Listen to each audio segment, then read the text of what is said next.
I don't recall who inspired this video. I'm going to give it to Nikhil Cannon, uh, Clayton, my bad. But I don't think he was the inspiration for this video. But I want to talk about philosophy real quick and psychology. Um,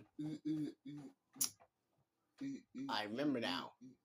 It was not him. It was She said Jared Hogg. I forgot how to pronounce his name. But I want to talk about the interesting dichotomy in between Batman and his secret identity or his identity. You see, the reason why he inspired the video because he was like, I wonder if Batman could solve for the Kira case. I think he would have it easier because of the fact that he has to do like he dealt with supernatural stuff before, right? And in the comments below, you can check it. A lot of times, DOW712, yeah, 7712.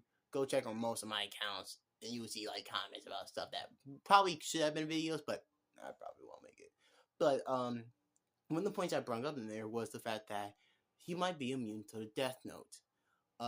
And the reason for this is due to how the Death Note is set to work. It is not necessarily by your given name, but by the name that you identify yourself as, right? Um, is the common interpretation. It's not. I don't think it's directly stated. I'm not sure, but well, no, I can say for a fact that within the anime itself, it is not directly stated, and like external content, like data books and whatnot, it might be, or in the manga, it might be.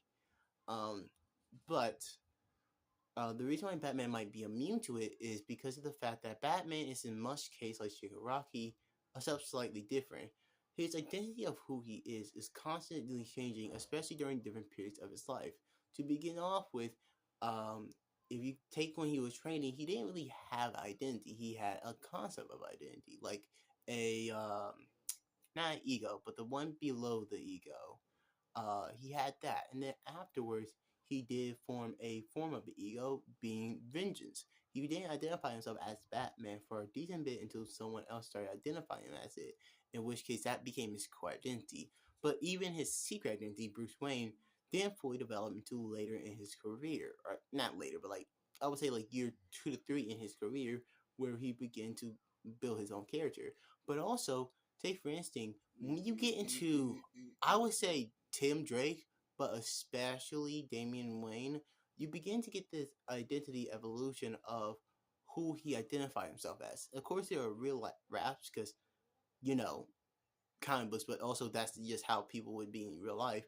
But he began to identify himself less as a Batman and more as Bruce Wayne, and separating the Bat from himself.